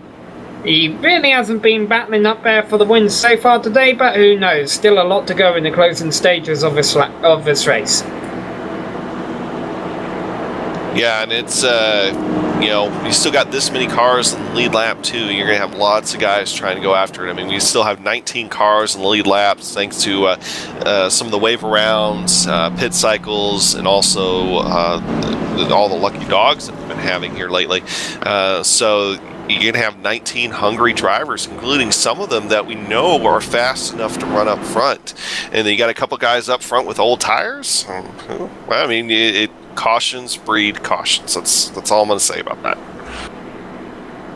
Yeah, but of course, with all these caution flags, these drivers on the old tires have kind of had time for to cool their tires down. I mean, you still see them warming them up on the track to keep enough grip in them for them to not go spinning out when the race restarts. But I almost wonder if their tires will actually hold up well compared to the drivers behind them. I mean, we were documenting that Brian Jarzik wasn't able to make any inroads. And the other thing we've got to consider is there's not going to be a whole lot of laps left here when the field gets back to green flag racing. Even if the lights turn off on the pace car this time around, which I think they will, that means we will be set up for a 15-lap shootout. And if a caution comes out with 5 or 6 to go in iRacing, that would end it. There are no green-white checkers. Yeah, it's definitely something to consider. So, I mean, feasibly, I mean, you could only have, what are we looking at now, about 17 laps. You could really realistically only have 12 laps to go. You just don't know. But that's going to make the urgency for Brian Jarzik to try to get around these guys on older tires that much more. But you brought up a point about them cooling off their tires. You know, that's probably what's been helping keep folks like Ricky Harden in the game right now, is you know, going through those tire heat cycles.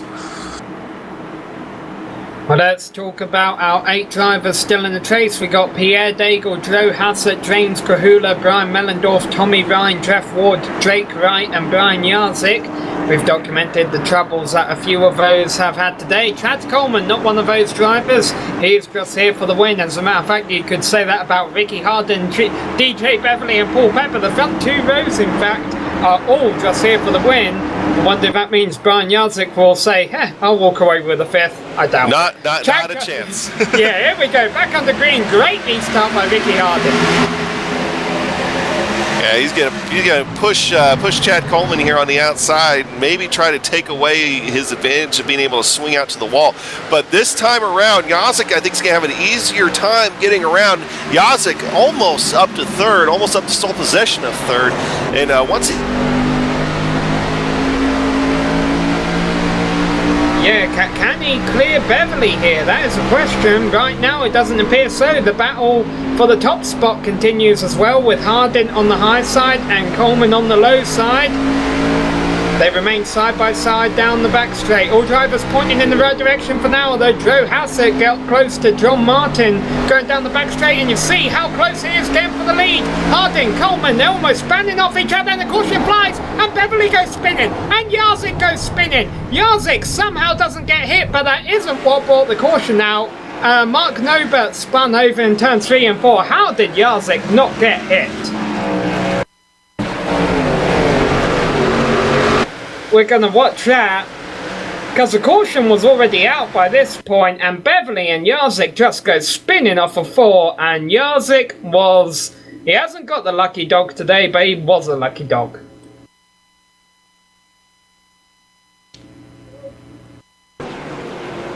And let's see if we can get another view of the incident here, because it doesn't look like we're going to have any drivers coming to the pits. And as a matter of fact, because Jarzik was able to get his speed up, he's actually been able to regain a lot of those positions. We'll try and get an angle from a driver who just avoided the incident. There's one of them. I'm wondering if we could get an angle. I've got to be honest, all of them actually had him cleared by quite a ways, although I'm still sure Jarzik might need a new set of pants while he's in his pit stall right now. This Joe Hassett we're riding on board, one of our chase drivers, running in the top 10 as they come out of a turn. And you just see, and we mentioned this isn't even what brought out the caution. We have Mark Nobert spinning over in 4, but boy, a lot of lucky drivers coming out of turn 4.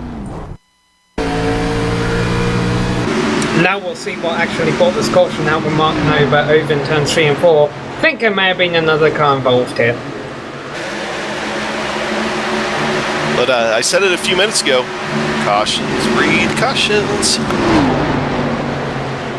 This one took a little while. Mark Nobert just got loose up there on turn 3, no one else involved, and he got in the wall. Man, though, watching all those replays, Adam Jarzik was very lucky. The problem he has now is he's just dropped back from 3rd to 18th.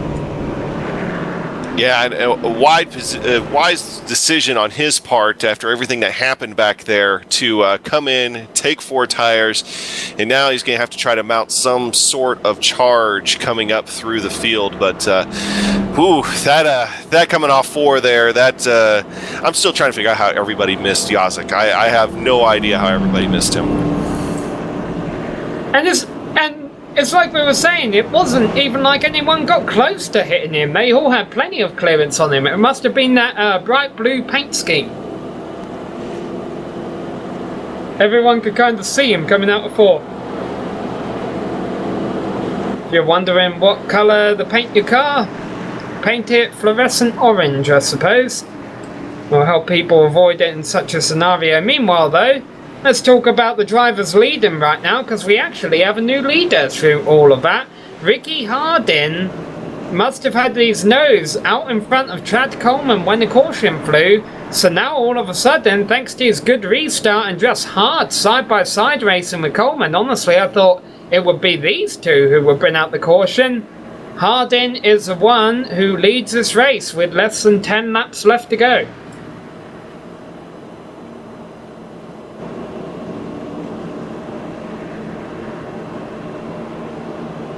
Well, I gotta say, this is definitely going to change my thoughts about how things are going to go down here over the next couple of minutes.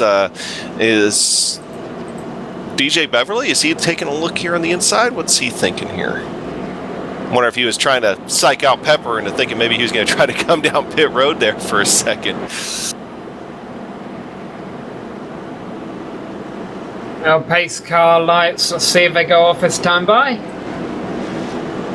They do indeed. So we have 8 laps of racing left. The caution right away means we would be able to have another restart.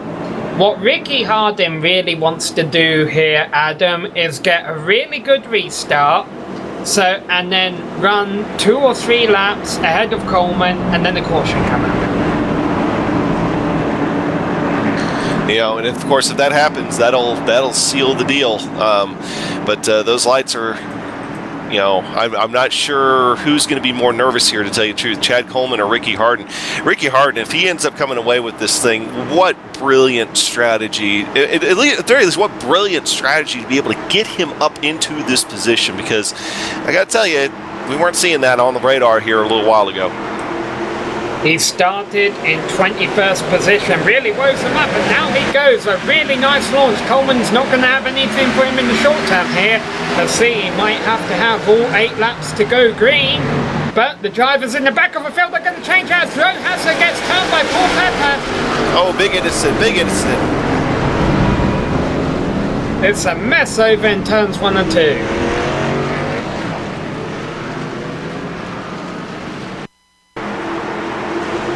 DJ Beverly, it looks like, was also involved. Oh yeah, wow, they were running into each other, and that was because of how Hardin, I think, slowed right before the green went out. You know who surprisingly was able to get away out of all of that unscathed, even being in the middle of it, was Brian Jarzik. Watch him here. Watch him here. As that car comes up, he's on the brakes and man, just misses him. We're going to go on board here with Brian Jarzik, and I'm going to tell you right now, Sam, this is going to be a fun little ride here for Jarzik. He was just about everywhere you could be to try to avoid that wreck. We're going to start with him back on the restart here, and you can be able to see that inside line kind of jumble up together. Well, he had to be aggressive here to try and get back in the race after restarting 18th. He comes out of it all in 10th.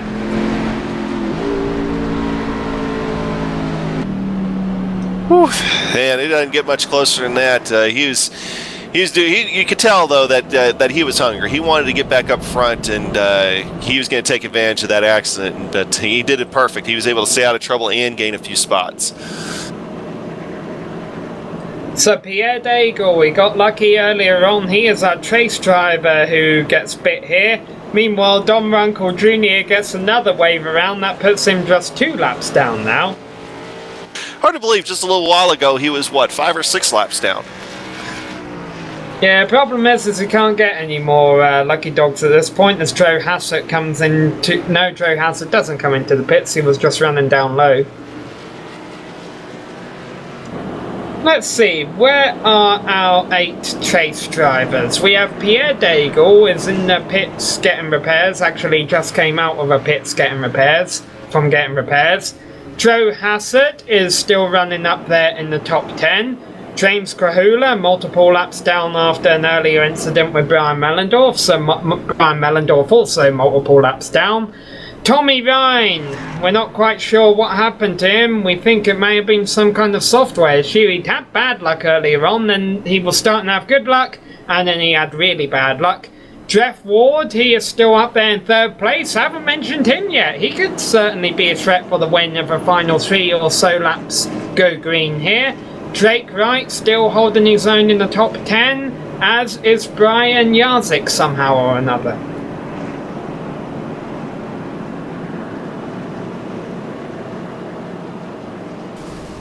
And so, I want to, just out of curiosity here, I'm going to see which cars are clean. Jeff Ryan looks relatively clean. Brian Yazik, despite his early trouble, he still looks relatively clean. John Martin, what a fantastic day. He's running 7th. Still all 4 fenders still on that car. He's probably the cleanest looking car out there. Jake Wright looks relatively clean. And DJ Beverly, of course, I think his back end maybe not so much here anymore. Yeah, his back end's a little beat up. And of course, Chad Coleman, since he's been out there up front, but man, I gotta hand it to Ricky Hart. I still cannot get over the pit strategy call that got him up front. It's going to put him in contention to win this race. Yeah, I'm sorry, Adam. Here's one car, a bit of a development here, who is not having a clean day. You see, Joe Hassett was involved in the incident on the restart, and he was logging laps under the pace car. I mentioned a couple of laps ago, it looked like he was coming into the pits to get repairs. He elected not to do that, and it has cost him, because he blew his engine last lap around, coming out of turn 4. A potential top 10 finish for one of our chase contenders has just gone really far south, and then he just drove all the way through the pits. Not entirely sure why he did that.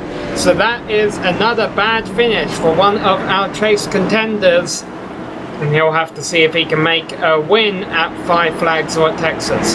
Lights are off on the pace car. We're about to have a 2-lap shootout. Green, white, checkered. The old school, the way NASCAR did it when it first came out, as far as the green, white, checkered. We're going to see yellow flag here. It will end the race. So Ricky Harden's really going to have to hope to get a good restart once again, get out in front of the crowd. If a crash happens on the penultimate lap, this lap coming up, that would end the race. If a crash happens after the white flag, iRacing doesn't care if it clogs up old track. Pace car is off. Harding has control of the field. On the outside of him is Coleman. Behind him is Ward. Here they go, they're racing. Harding got a really good restart there. Yeah, and he's going to be able to slide in front of Chad Coleman here. Well, Chad Coleman, is he going to be in a position to maybe try a little bit of a bump and run? So far, Ricky Hart's holding his own, but they're going to dive here in between 3 and 4. Car in the hard into the inside wall. Brings out the caution before they get to the line. Ricky Harden is going to win it out. More trouble as they exit for DJ Beverly. Beverly, a top 10 finish is going to go away from him. A top 5 finish, in fact. Who was the car who hit the wall in turn 4? It was Carsonob. A driver who had already had trouble. So after that, our top chase driver is going to be Jeff Ward back there in 3rd place. In front of him is going to be Chad Coleman coming home in a solid second place. But who would have thought that Ricky Hardin, and I guess this is commentator's curse gone the other way, me saying he had been quiet this year, we hadn't really heard a lot from him, is gonna walk away with the win today here at Iowa Speedway. Here he comes across the line in that number 15 machine. Congratulations, Ricky Hardin.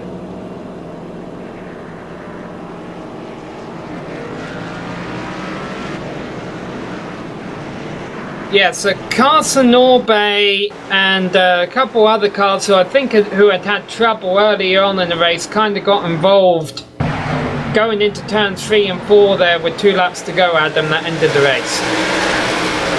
Yeah, we're going to watch here Carson as he's running on the high side. Starts heading down the backstretch and gets in the inside wall, and then things just, that was Travis McQuistion.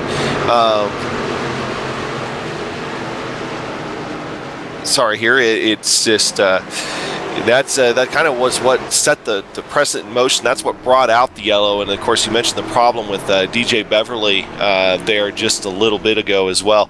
So it was actually Travis McQuistion that I saw get into the inside wall, and he hit it really hard. I mean, he slammed it hard enough and to bounce himself back up onto the track. Yeah, and by that point you see it at the back of your picture there, the engine was blown.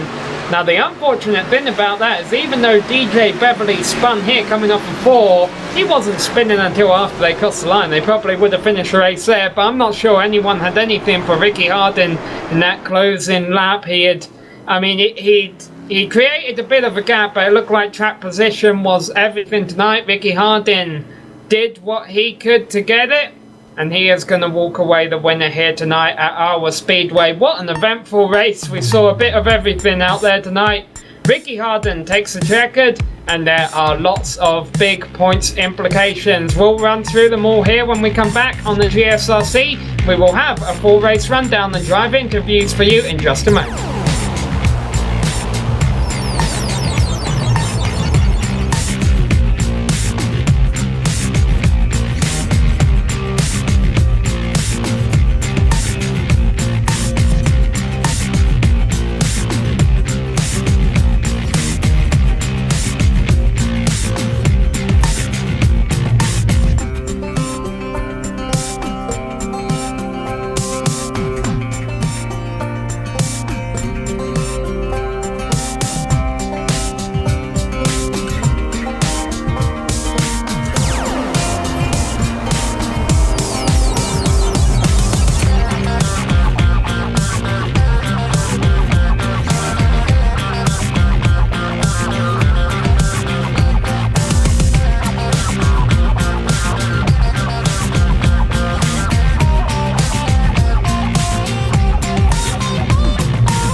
Hello and welcome back to Iowa Speedway, where we just witnessed 125 laps of racing action here at the Iowa 125 in the Premier Racing League Coastal Safety Auditors Grand National Series. This race had a bit of everything. Lots of green flag racing early on, a few cautions though to end it all off. At the end of the day, it was Ricky Hardin who started 21st on the grid, taking home the win.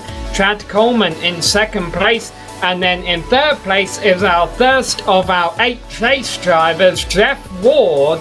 And in fact, there are only 3 chase drivers who made it home in the top 10.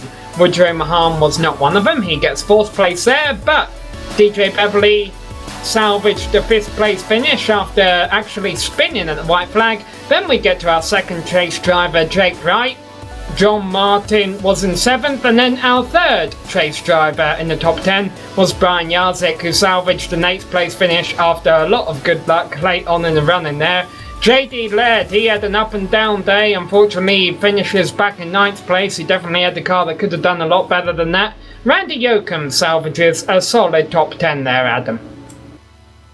Yeah, now we find ourselves in the 11th spot, and the 11th spot brings home Jeff Ryan. Adam Blattle brings her home in 12th. Ricky Monzo had a little bit of an adventurous stay along with Carson Abe with 13th and 14th there. Pierre, another chase driver, coming home in 15th position. He was able to keep his car clean 90% of the day, and it was that last 10% of the race that ended up costing him just a little bit. 16th is Bryce Whitson Jr., 17th position Travis McQuestion, and 18th position John Runkle Jr. He seemed like, with as banged up as his car was, he was still able to finish this race. Joe Hassert coming home in 19th position, so not a good run for that chase contender. And 20th was Paul Pepper. Yeah, so just 2 chase drivers on that page. There are 3 on this page. Not a good night for some of these drivers. Jonathan Lawrence and Mark Nobert were 21st and 22nd, and Jason Galvin there. Then we got to James Krahula, one of our chase drivers who hit trouble early on, as did Brian Mellendorf. Those two were actually involved in the collision together. Troy Haight back there in 26th place ahead of Justin Rodden. And then Tommy Ryan, not really sure what happened to take him out there, but he is our chase driver with the most amount of work to do at Five Flags and at Texas. Drew Carroll and Will Warsler round out the top 30. And then on our next page, and we've got a next page here, you'll see Josh Scruper, our pole sitter, involved in trouble early, and Gerald Livingston did not make a start of a race. Well, we have our top 2 finishers here to talk to, so let's begin with our second place finisher. Adam, you've caught up with Chad Coleman. Oh, Chad, do you have us? Yeah, I got y'all. Hey, Chad. Running up front almost all day long, and of course coming up just short. Did you have anything at all for Ricky Hardin if the yellow hadn't come out there? Yeah, if we wouldn't have got that last caution, I was under him going down the front straightaway. Going into 1 would have probably been an adventure. But yeah, I mean, I think we could have raced it out right there. I really didn't need the cautions, all the cautions we got during the last 30 laps of the race. I stayed out on tires like there, as y'all seen, and they cooled down just colder and colder and colder. And then I kind of ran out of things I could do on the restart to try to get that little advantage on the guys with 2. And I had the restart that was bad, and he was able to hang on my right rear. And it took the car probably a lap or so before the tires came in good. And as soon as he cleared me off of 4, the caution came out again. Yeah, so a little bit of bad luck, but it was on a day where a lot of people had a lot of bad luck. I think you were probably one of only about 3 cars that was able to bring it home with all 4 fenders on there. Tell us a little bit more about your day through the middle part of the race. Yeah, is no matter what leagues you run in and stuff, I was always like that, because you can run top to bottom, but one lane's always going to be better than the other, so you go in as hard as you can, trying to get to the top on one side, trying to get to the bottom on the other, so it leaves a big fight down the back straightaway and on entry to 3.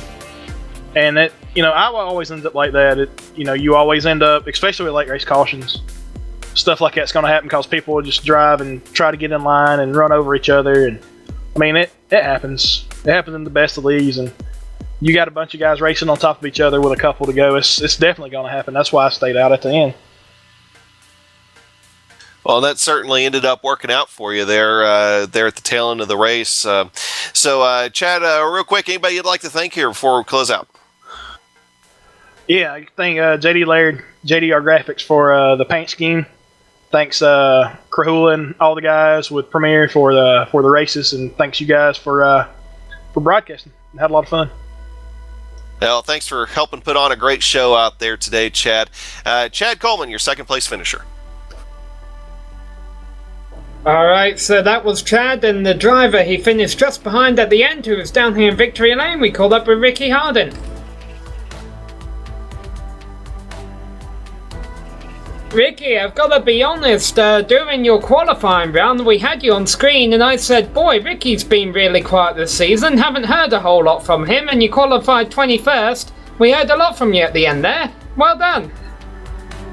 Yeah, that was a really interesting way to get up there. I just kind of used the beginning part of the race as my practice because I wasn't running in the practice session, and used that one lap of qualifying I did was my first lap on track. So was trying to figure out what was going on. Kind of got a feel for it later on. There at that caution where all the leaders pitted, I went in to take 2 tires and I didn't hit my marks, and it wasn't jacking the car up, so I just drove on through and didn't take any tires, and it worked out for me. I got a good jump on Chad on one of those restarts and never looked back. Yeah, now, Chad was just explaining to us that he thinks he would have had enough to challenge you on the low side on that final lap there once his tyres had warmed up. Had the race gone green to the end, do you think you could have held on that high side? I think I could have held him off, but I think what would have happened is I think we would have gotten each other checked up, and I think Jeff would have taken us 3 wide and probably cleared us coming off 4, because he those 4 tires, he could hold the bottom, and we couldn't. So that's what really, if it had gone green, that's what I think would have happened. I think Jeff would have probably gotten the win. So I hate that for Jeff. I hate we didn't get a clean finish. I'll take him any way I can get him. I kind of thought that it was going to be a little bit of a cluster there at the end, so that's why I was going to try to get near the front. Yeah, well, let's be honest, it was a tiny bit of a cluster at the end. I've got to ask, Ricky, did you think coming into this race that you would have a shot at the win today? How do you like Iowa? No, I'm not good at Iowa, and I had no practice. I honestly didn't really think I was going to be running it. And then watching my son, so I have my baby monitor here, and he went to sleep right as qualifying started, so he stayed asleep all race. I got really lucky. I didn't have to pull over and quit. Well, you'll get to tell him some good news there in the morning. Well, Ricky, you're not part of the Trace for the Championship, but we're sure we'll see you around racing in a few more races this season. Do you think there's more wins coming up in your future? You're at Five Flags next week, Texas the week after? Who knows? I don't know if I'll make any of the races or not. I'm going to try, but I'm not committed to the series, and I just kind of make last-minute decisions if I'm going to get in here. I'll definitely be around on Tuesday nights going for that championship, though. Alright, well, it was last-minute decision that paid dividends today. Ricky Hardin walks away your winner here at Iowa Speedway. Ricky and Chad, though, both are not in our chase for the championship. Our highest placed chase driver finished in 3rd place, and Adam has caught up with him, Jeff Ward. Yeah, Jeff Ward, the 3rd place finisher today. Jeff, a pretty adventurous race, especially there in the second half. Tell us a little bit about how your race went down. Yeah, Adam, we ended up having a pretty good run there. You know, we just needed a good top 5 with this chase to try to go into Five Flags with a little bit of a cushion, and I think we did that. You know, we had a shot to win the race there at the end. We need to see some of those runs go green instead of those where we had 3 or 4 cautions in a row there. Really killed our strategy. But congrats to Ricky. I mean, he had the right strategy there, and it paid off for him, and he got the win. So that was fun battling Chad all night. Me and him had a lot of side-by-side racing, and you know, if it would have stayed green, it probably would have come down the wire there. I think us 3 would have probably battled for it. to the line. So but we'll take third, and we'll head into 5 flags with a good cushion there. Well, of course, heading into another short track. Next case, a very short track. I'm guessing having this top 3 finish in your bag is really good for the chase and trying to advance to the next round, because the last thing you want to have to worry about is it in Texas. So, how do you feel about your chances at 5 flags? Well, I'd like to go out there and try to see if we can't get a win. So we're going into Texas. We don't have anything to worry about. Texas isn't one of my favorite tracks. So if we can run good at 5 flags and then go out to Texas with nothing to worry about, that'd be nice. But we'll see how it goes. I like the short tracks, so I'm looking forward to going to 5 flags. It's kind of different. And hats off to James and Ricky for putting this schedule together that's got different type of races like this. I think it'll be fun. Well, overall, pretty good night. Now, just one question I've got to ask, just out of curiosity, where does Iowa rank as far as your favorite tracks? On the short tracks, I'd say it's up there. I come in here thinking we can win this race. Probably top 3 favorite, right there with Martinsville and South Boston at 5 flags. So, yeah, definitely one of the favorites. And sucks we couldn't get the win, but like I said, third's pretty good in the taste. Well, thanks, Jeff, for helping put on a really decent show here for tonight. It's really fun watching you guys and calling this race for you. Is there anybody you'd like to thank here to close out the broadcast? Yeah, thanks to PRL. It's been a great year, and hopefully we can finish it out strong. Thanks to you guys for the broadcast and waiting up for me there. I had a brain fart and forgot to get in TeamSpeak, so just thanks to everybody at Kentucky and Motorsports and friends and family. All right, Jeff. Well, hey, good job on finishing third here for tonight, and we'll see you at 5 flags. All right, thanks, guys. All right, so that was Jeff Ward, your highest placed Trace contender tonight. And let's have a look at how the Trace contenders finished and where they rank now. We mentioned 3 of them finished in the top 10, 2 of them finished between 11th and 20th, and 3 of them were actually outside the top 20. And there you see how much of a difference that makes. Jeff Ward, Wright, Jarzik and Daigle all up there in the safe zone right now. Tommy Ryan and Brian Mellendorf definitely going to have their work cut out for them. James Kahula a bit as well. Joe Hassett, he's still back there, 4 points back. But they have 2 races left to go. 5 flags and Texas before they begin the round of 4. And the next race will be next Monday night at 5 flags. We won't be broadcasting that race. We will be back for Texas on Halloween night. So hopefully that will be spooky times, hopefully not on the racetrack, but we'll see. Maybe we'll change up a broadcast for that. I'm sure my director's yelling at me right now.